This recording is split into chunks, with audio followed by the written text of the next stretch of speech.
the air war against Germany.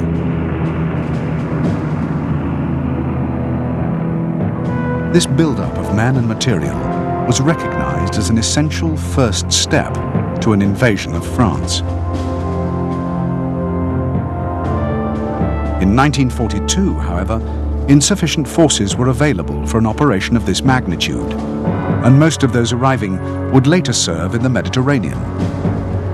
In 1943, the Mediterranean remained the principal theatre of operations, but the build-up of men and equipment in Britain continued. At the end of the year, Allied plans for a cross-channel attack took a step nearer to realization. At the Tehran conference, the decision was taken to launch Overlord no later than the summer of 1944.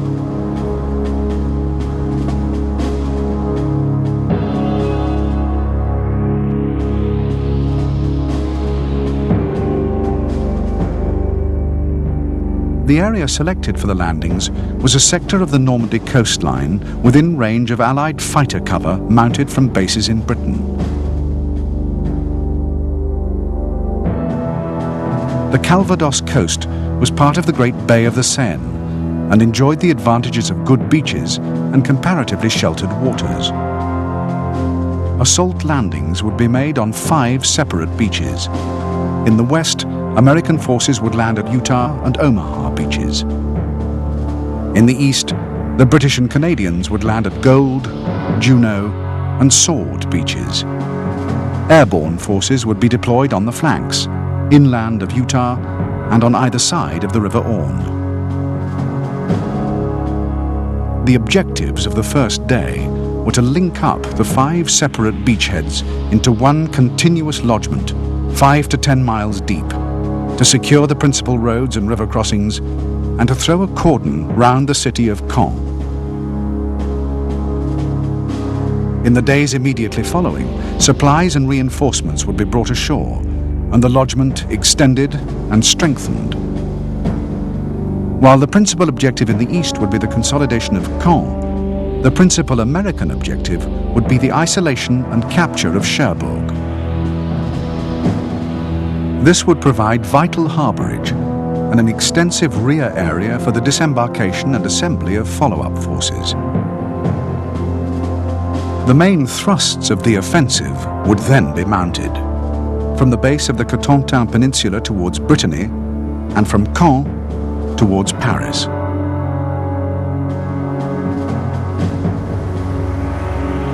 To ensure the success of Overlord, air and naval support was seen as crucial. Naval forces would be required for mine clearance, convoy escort, and fire support. But in the months preceding the invasion, their primary task would be to secure control of the sea lanes between Britain and the continent.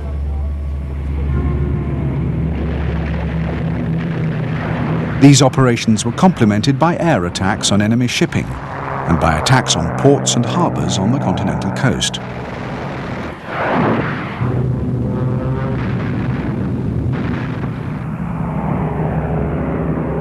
From the end of 1943, Allied air power was primarily focused on the wider objectives of Overlord.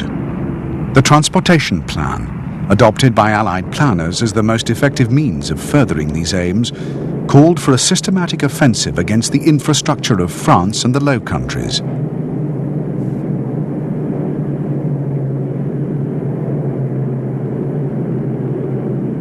Initially, this offensive would be concentrated on the railway system, the marshalling yards, repair shops, and major junctions. But as D-Day approached, the scope of operations would be widened to include all transport targets, as well as signals, communications, and radar networks.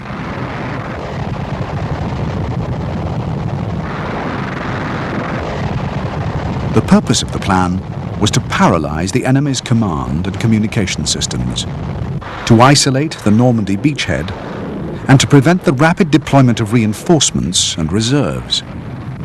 During the battle itself, air power would play a key role, providing fighter support, close reconnaissance, and roving artillery.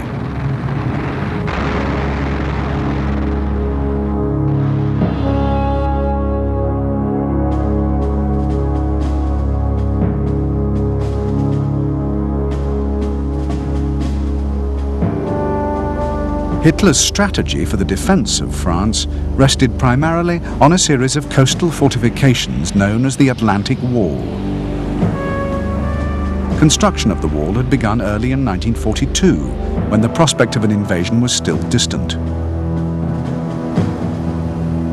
Priority at this time was given to the protection of military installations and major ports.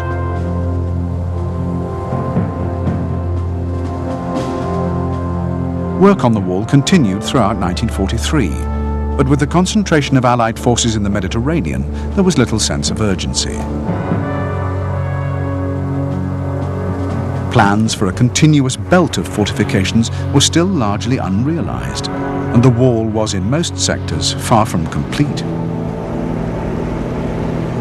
Then, in December, Hitler ordered that work on the wall be stepped up. Priority, henceforth, was to be given to the defense of the West.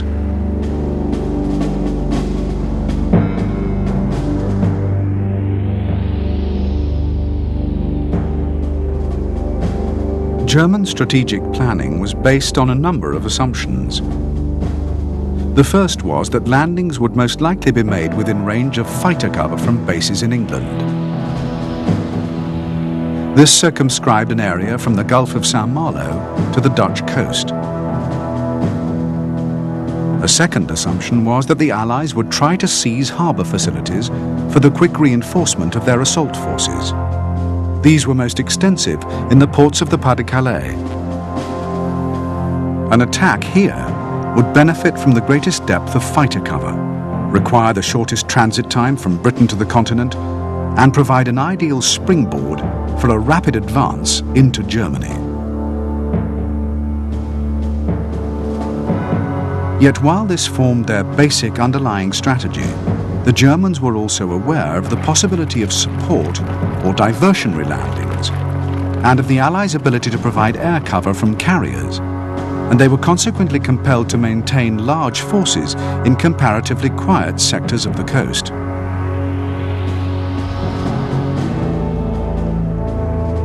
For such a broad deployment to be effective, it was imperative that the landings be contested from the outset at the water's edge. Every beach between Denmark and the Brittany coast was to be made impassable. Civilian, military, and conscript labour would be called upon.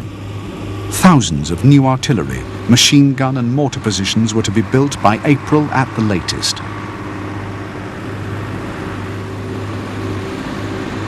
Every port and harbour was to be turned into a fortress, and the garrison supplied with sufficient stores to withstand a siege.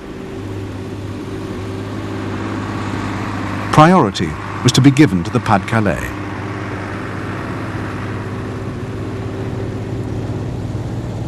During the first few months of 1944, immense efforts were made to strengthen the coastal defences in anticipation of an attack in the spring or summer.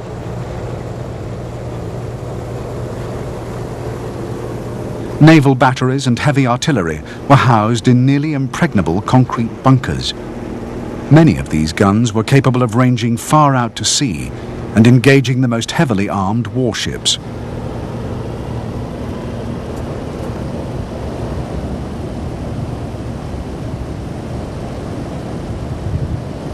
On the beaches themselves, an intricate array of hazards, obstacles and traps was set out. Behind these were minefields, anti-tank ditches and ramps, blockhouses, and entanglements of barbed wire.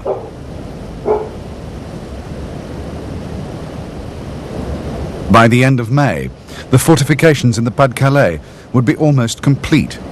Those in the Normandy sector, while still far from complete, were nevertheless formidable. During April and May, German armoured formations in the west were augmented by transfers from the Eastern Front and by the arrival of new tanks and self-propelled guns from Germany.